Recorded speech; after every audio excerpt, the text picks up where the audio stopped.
Now, the history of this game is... This was the third game in the series created by AKI for the West, where you had previously, like I mentioned, in the previous two episodes, World Tour and Revenge, and then he went on to then create after this game, No Mercy. It was one of those things where at the time the contract from WCW was running out, and because Vince McMahon was seeing just how good these games are and just seeing how well these games sold, that he didn't want Acclaim to make them anymore because he didn't want the games to be shit. Because to be honest, the Acclaim games like Warzone and Attitude were just fucking terrible. You know, they were just really bad. The gameplay was shit. They were the games that I would play for like maybe 10 minutes and I was like, this is boring now. I'm now going to play Revenge, which is what I used to do when I was a child. And then finally, they were able to make a deal with AKI and THQ to then make the games be created for them, where then because of this, WCW went with EA and they had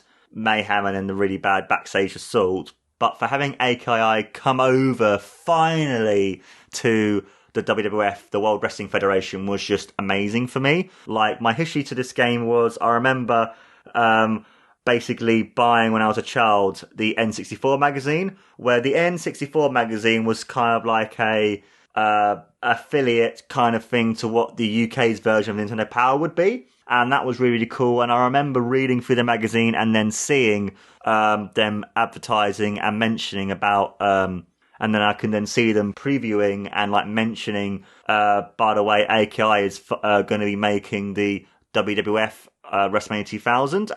You have no idea just how much I lost my shit at this. I lost my fucking shit. You know, I was so happy. I was cheering.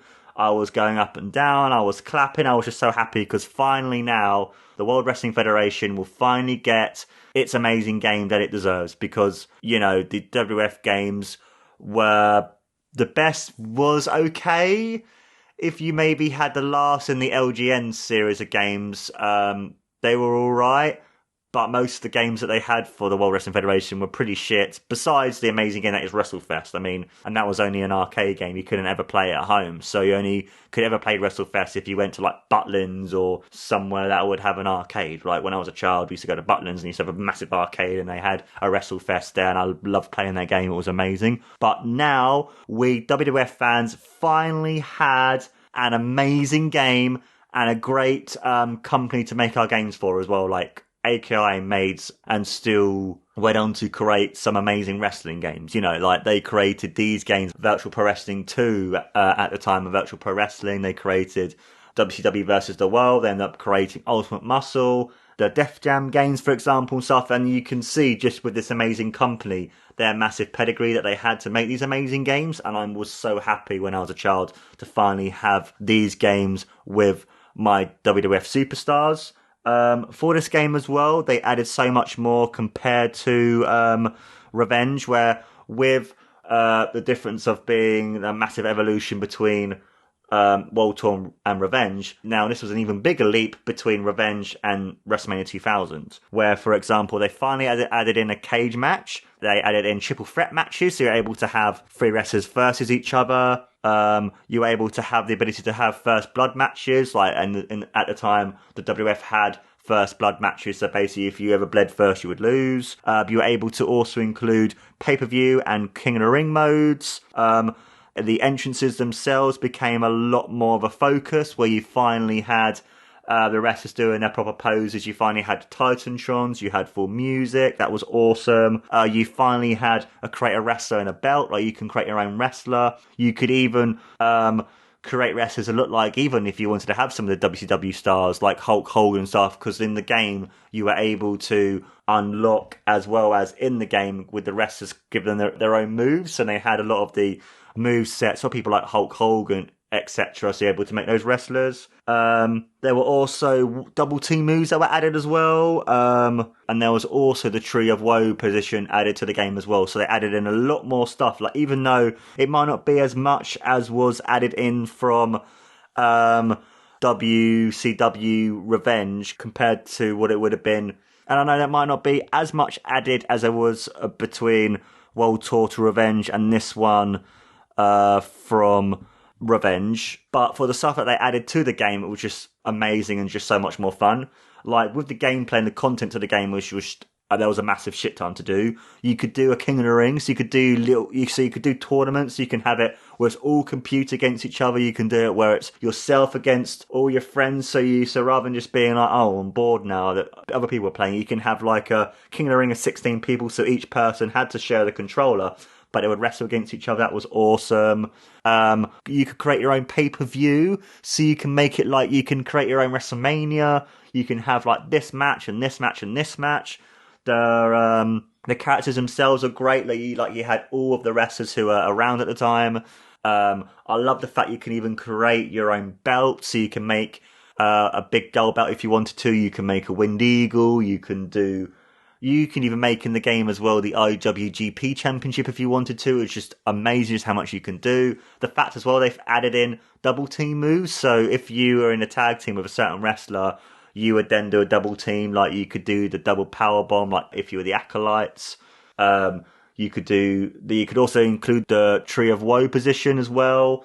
Also as well, they added in a lot more match types. Like you finally had a steel cage, which I fucking hated in this game because it was just so bad. You have to fucking mash the buttons continuously.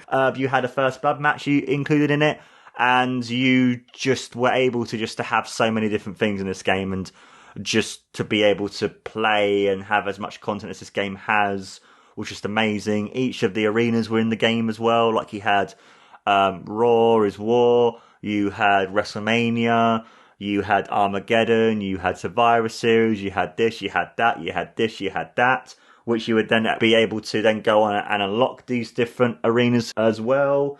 Also as well, just the gameplay itself was brilliant. They refined the gameplay even more, where you're able to include even more reversals.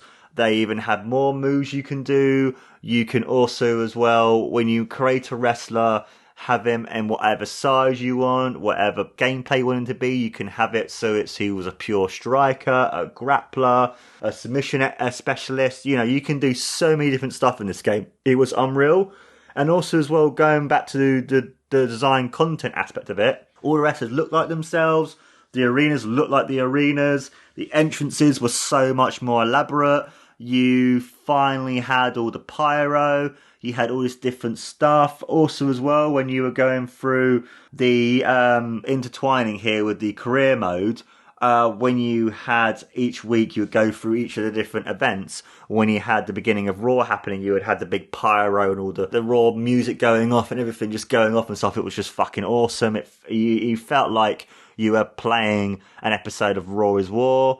Also as well, the story career mode was great. It was basically like a year of you going as a wrestler. So you started off on the preliminaries, on Heat, and you then go on to Raw, onto this, onto that, onto this, onto that, and then finally then being able to become the World Wrestling Federation champion at the WrestleMania. And with this story mode as well, it was quite diverse and quite big, where it would always interchange depending on what happened in the match would deter and affect your story mode, basically, which was really cool to see. And also as well, it was just one of those things that if you lost, it wasn't just an instant, oh, you lost. It was kind of, all right, then you lost, but if you go on to next week, you can then win and then progress and progress and progress. Also as well, it's just one of those amazing games that just has just everything in general about this game, which is great. I think that one of the most awesomest things about this game, it was now finally, the WWF finally had AKI to make these amazing games for us and to make a great series too. But I find the biggest thing for me is the repeatability of this game. Even though I know this game is in a sense the sort of like underrated sort of like older brother in a sense to No Mercy, because No Mercy is one of the greatest games ever. It has tournaments from it. It has all these different mods that people have done for it, etc, etc, etc. But I feel for me, this game has a lot of repeatability because it added in all these different modes. The design to the game was great. It had some great music. It actually included all the proper entrances, all the proper like pyro, the way that the entrances and everything were designed. And in that sense, the gameplay was just brilliant. You could literally have one person against another person. It will just be a great match. This one as well, it was one of those things like Revenges where you have to spam all your finishers to win. This one, it was more realistic where one finisher could end it. The way that the spirit mode worked and stuff was really, really cool. The fact they're able to add in a first blood match and you can do a tornado tag and add this and add that and add this and add that was really cool. The fact as well that the referee was El Hebner as well as a cartoon was pretty cool too. But overall, the biggest repeatability of this game is the fact of the story mode, where you were able to do literally a whole year in the World Wrestling Federation. It wasn't just, oh, here's 10 matches you have to win and then you won. In this one, it was more of a actual story. What happened in the career mode affected the way that the game played and the way that the game was. And it's just, I find for me, with the repeatability, a game that I can happily go back and play, where we played it for How Do Game and going back to playing the game again, it was like I was reliving my childhood because this game is just great.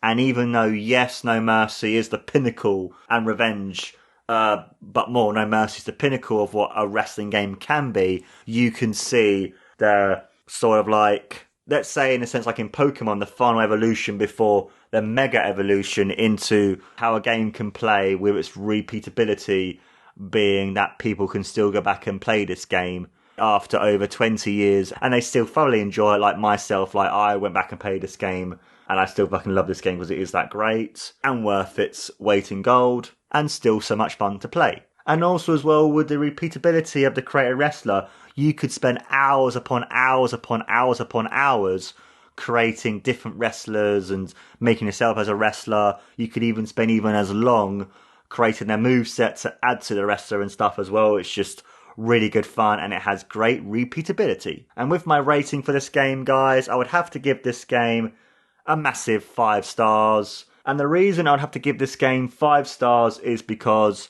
this game is just great. This game is fantastic. I was so happy that we now finally, as a WWF fan, had our own AKI wrestling games. This game is so much fun. I love the amount of hours you can just do playing. You can spend hours throughout the career mode. You can spend hours on creating different wrestlers, creating different belts, doing the whole create your own pay-per-view, King of the Ring, so you can have different wrestlers against different wrestlers to see who would win.